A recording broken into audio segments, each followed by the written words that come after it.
part 4. So, yan, pipili na nga ako dito. So, holographic siya. Yan, may sticker ako na freebie. Ay, wag to. Mamaya ko na lang ito ibibigay.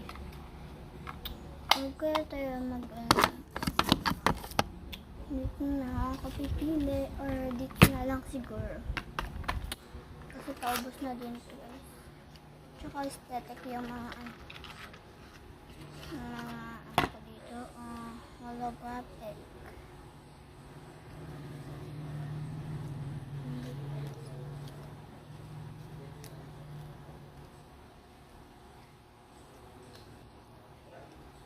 Ano siguro lahat bigyan natin. So, ayan. Tapon ko na dito. Mamaya. So, sa part 5 naman, guys. Bye!